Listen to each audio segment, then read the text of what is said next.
Matthew Judon, who I'm wondering is if he's waiting for an extension too, right? Jelani Tavai gets the extension. I mean, everybody's getting an extension from a 4-13 team.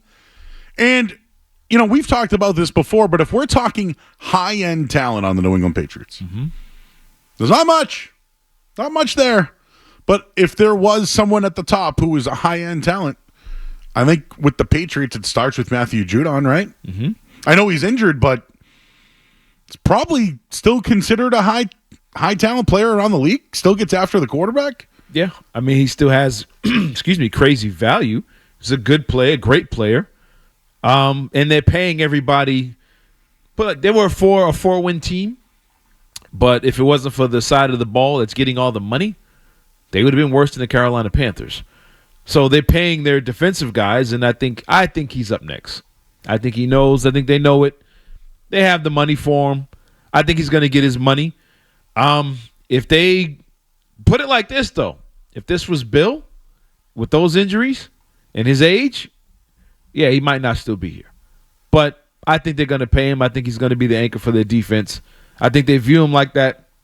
I think Mayo sees it that way. And I think they're going to keep him around. I think he's going to get his money. It's just a matter of, if not when it comes to him. He's very important too, which is going to be the strength of this team, is their defense. If they have any chance of not, getting Joe Murray paid and being the worst team in the league, they have to have good defenders and they have to pay their guys on the defensive side of the ball, which they've been doing. So I think he's going to get his bag, and I think he's going to be around. So, yes, I have I'm going to say it on every show that I work on now. I have put in a bet. The Patriots will be the worst team in the league. The number one reason why I have that bet in place is because of high-end talent for the Patriots. I think that nobody wants them to be bad. Nobody wants to watch a terrible team. Nobody wants to go through an awful season. But unfortunately, this team needs more talent. They're not going to spend for it.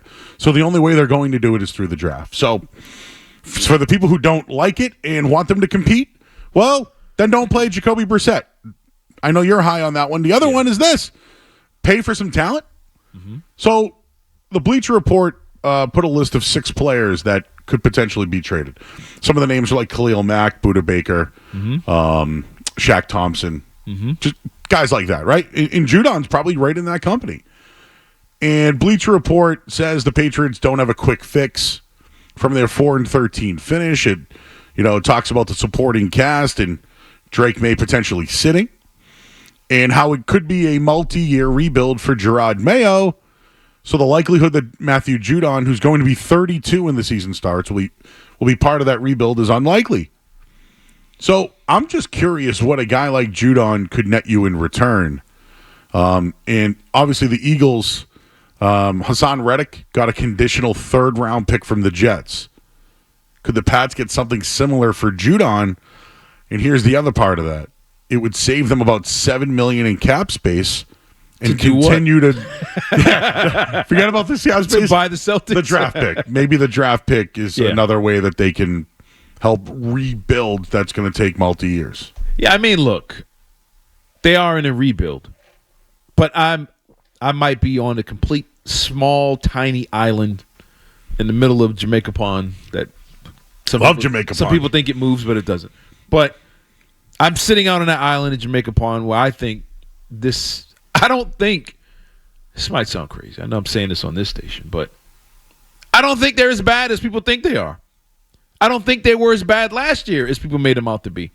I think the dysfunction with everything that was going on, knowing the coach is probably leaving, the quarterback situation, everything, the coaching, O'Brien, Belichick, Mac Jones, Bailey Zappi, Gonzalez injury, Judon injury, all that stuff, I think was just a mental hurdle that they didn't get over. They didn't even try to get over. Let's get through the season.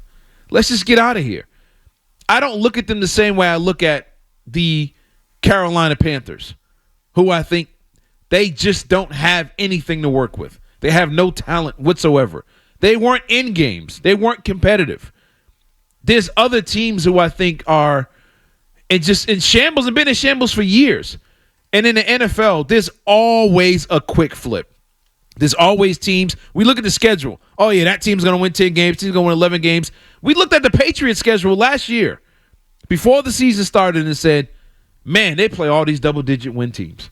There's no way they're going to be in any of these games. 5 weeks into the season, you're playing backup quarterbacks the rest of the way. It changes that fast.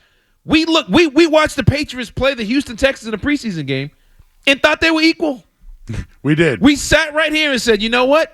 They played pretty well against that Texas team. That C.J. Stroud there doesn't look so great. Hey, he doesn't look good. Look, he doesn't make good decisions. He doesn't move his feet. Look at the way the pocket collapsed around him. Those receivers in Houston are terrible. What happened? They played the young quarterback with those young receivers, and just like that, they became a hot team. It worked. And by the way, we said the same thing about Jordan Love and the Packers, too. Yes.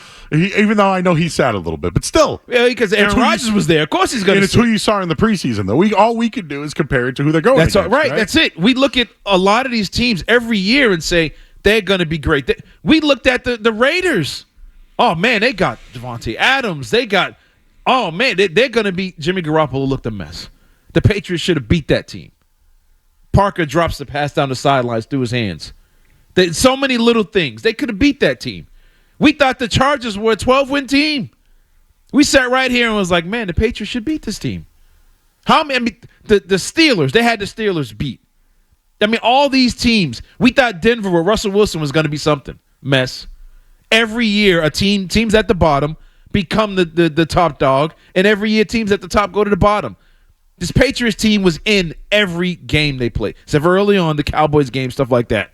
But toward the end of the year, they had a lot of games they should have won. If Judon was there and Gonzalez was there, they would have won those games. But now they wouldn't have got the quarterback. They would have been sitting here with Bo Nix. Yeah. You know what I'm saying? Oh, maybe even Michael Penix. Oh, by the way, going to be a starter, right? Yes. Oh, he's going to start. He's going to start on the terrible Broncos team. Huh. It's funny how that works. Jaden Daniels going to start. You should have beat Washington. You should have beat the Giants. All these teams, you had them beat. But because of the mess that was going on the offensive side of the ball, everyone knowing Bill was on his way out, guys, half the locker room reports, they're split on the quarterbacks, split on the coaching decisions.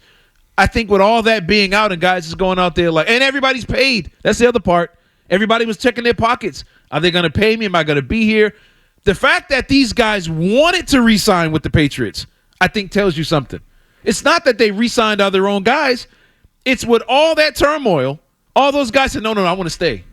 That should tell you something that they feel they're better than what they were last year, and that half the guys mailed it in. And I think this team is – look, I don't want you to change your bet. No, it's not. It's in. But I think they'll be better than the Carolina Panthers. I'll agree with you, and I've said this to you before. I agree that, looking at that 2023 schedule, I see 7 points versus the Giants, 0 versus the Chargers, 3 versus the Jets, 6 versus the Colts, 0 and had against a chance the to Saints. Win. And should have won. 3 against the Cowboys. That's why they're gonna suck. No, they can't score. But all those guys are gone. We're not counting on Juju to convert 3rd and 15. Those guys are gone. So who's in now? I guarantee you those guys are better than Juju. Jacoby Brissett? Jacoby Brissett, is he better than Mac Jones last year? Does Jacoby Brissett get you a touchdown against that Chargers team in that game?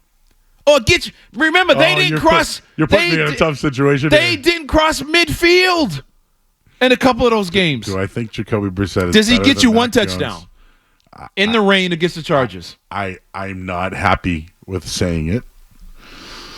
I'm stomping my feet as I'm agreeing with you. The Giants game. Does Jacoby Brissett get you one more field goal in that game? As Bailey Zappi and Mac Jones combined to throw a bunch of picks. If Chad Ryland didn't miss it, yeah, that part too. That's the other part of it. They lost a lot of games. They would have another field goal there too. The Commanders game, they lost at the end. Ball goes through Juju's hands on a game-winning drive, interception. Are you trying to make me admit that Jacoby Brissett is better than Mac Jones? I think he'd be better than what they went through. I think they'd have been more steady. Is that what we're saying today? Look at that it. Jacoby Brissett's better than Mac Jones. Better than 2023 Mac Jones, yeah. I don't think he makes – I think Jacoby Brissett takes a sack in some of those situations. He throws the ball away. That's what he'll do as a veteran guy. He's not going to make those – This is the most positive you've ever talked about Jacoby Brissett. Listen, I hope I never have to talk about him again.